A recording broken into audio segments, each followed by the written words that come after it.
All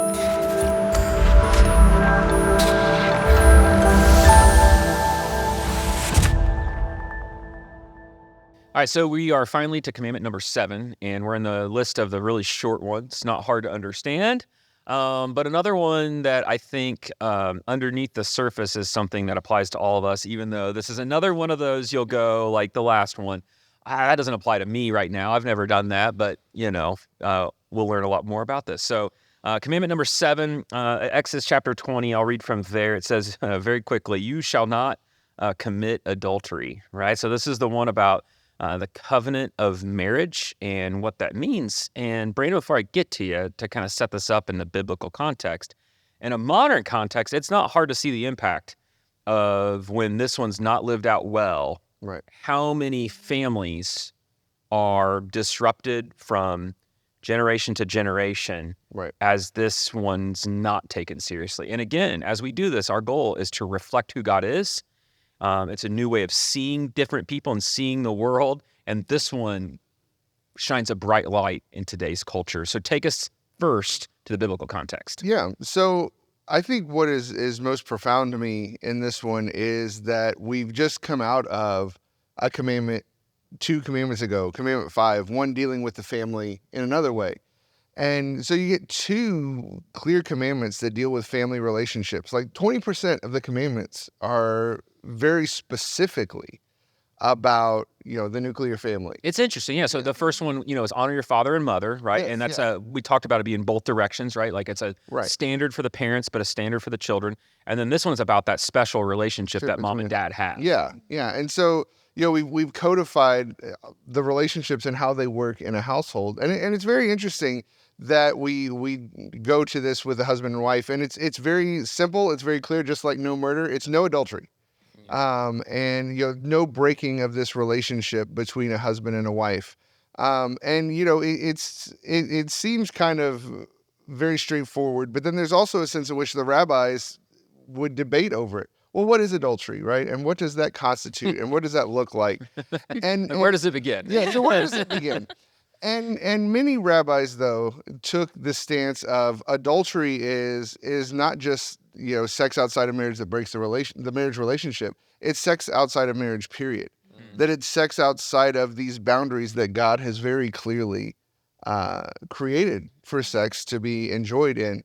And so, I think that's the sort of mindset that Jesus comes from when he ultimately interprets this command, because he comes back to it in Matthew chapter 5, where he says, well, you've heard that it was said, do not commit adultery. But I tell you that anyone who even looks at a woman lustfully has already committed adultery with her in his heart. So, Jesus takes a very broad view of this command. It's not just about the physical act, right? It's about the emotional act. It's a visual act. And I think there's something for us to learn there, especially in our very sex-saturated culture. Is like this commandment about adultery is about letting sex outside of the bounds of what God intended it to be. And it's interesting, our sexual ethic is one of the things that makes the church so different. Yeah. And it's one of the ways that we can reflect who God is by having an ethic there that the rest of the world has abandoned. Yeah. And this isn't new. I mean, we like to pretend like it's somehow new today. But this has been throughout history and throughout time. So, Sarah, in a modern context, take us into what this means for the church and for culture and for people today.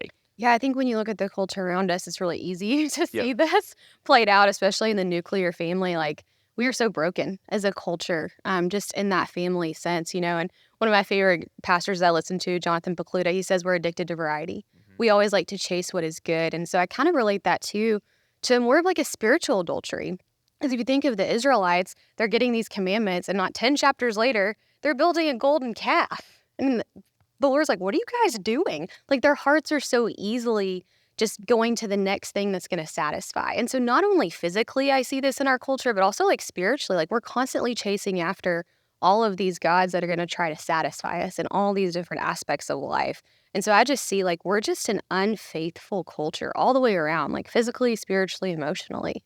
Yeah, and it's interesting because I think it's safe to say this one is harder to live out than ever before. Mm-hmm. Yeah. And I can remember, I'm just old enough where I grew up without the smartphone. And I remember infamously saying the first time I saw internet on the phone, like, why would you want that? Because it was so slow and, the little Blackberries back in the day. And I remember I had a pastor friend of mine said, this is going to like really mess things up. You have Yeah. no idea what's about to happen. I remember thinking, you're crazy. Like this is like the phone won't, it won't be connected to pornography and all these things that really isolate us away from this. But it was so accurate. So Derek, get us on a personal level. What's this mean for us every day as we try to take this and live this one out? Yeah, I think like you said, I think it's harder to live out than ever before just because of people's access to so many different things. And like the passage that, Brandon referenced a few minutes ago, the second kind of part of that is Jesus saying, if your right eye causes you to sin, tear it out and throw it away. For it is better than if you lose one of your members than your whole body be thrown into hell. Or he's talking about the same thing with your right hand. And it's obviously very serious, right? Like he's trying to stress the importance of, like, again, like it's not just this physical act, but like Brandon said, it's this visual thing and a lot of a heart thing too, what Sarah mentioned. And I think when you start looking at it personally, I do think this is one of those things where it almost becomes a discipline where you really have to be on guard. Mm-hmm. You really have to be on guard. You have to be specific about if you're at the gym, like, hey, like being intentional about where are my eyes going, or if you're about to watch a movie, like one of the things that, I try to do each time is I try to look up, as silly as it sounds, like the parental, guidance on certain movies, right? Because I know that if I allow myself to even take an inch, it may go there or it may go 3 feet, and like, Brandon mentioned, like, it's not just a physical thing. Yeah. Even that can destroy a family.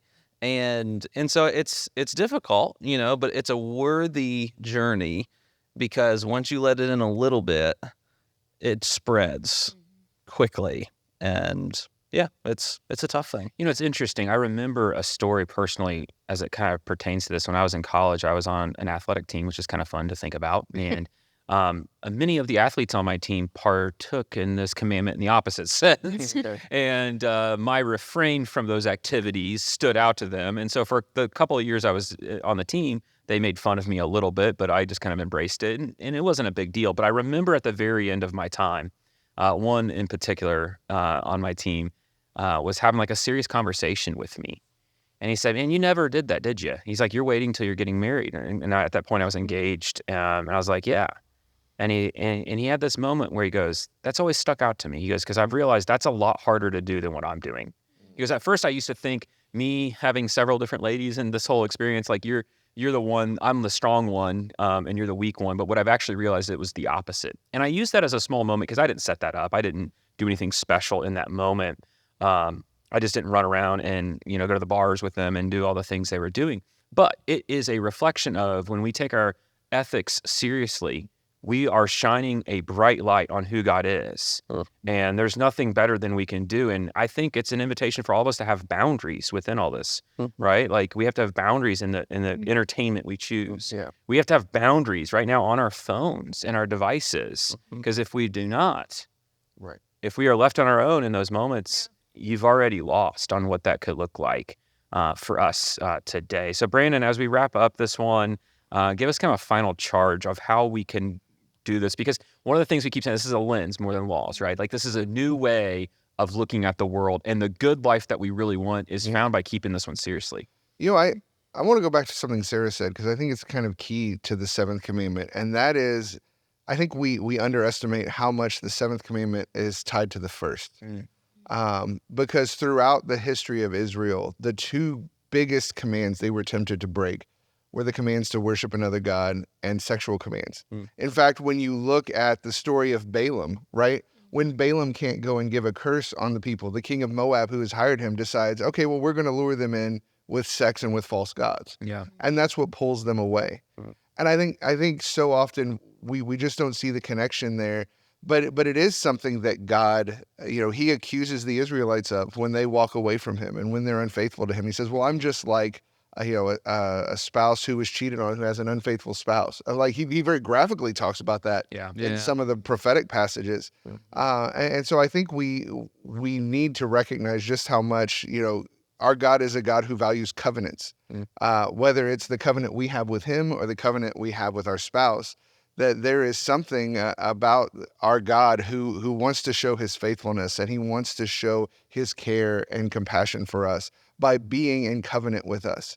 And whether we break that with our sexual immorality, whether we break that with our immorality chasing other gods, it's covenant breaking all the way around. Yeah, it's interesting. And to close this out, it's interesting because right now we live in a time where our sexual identity is being told that is your identity. And commandment 1 says that's not your identity. You shall have no other gods before me. And one of the ways we exemplify that is we do not commit adultery. We don't do it in our hearts, and we don't do it in the act, because our allegiance is to God.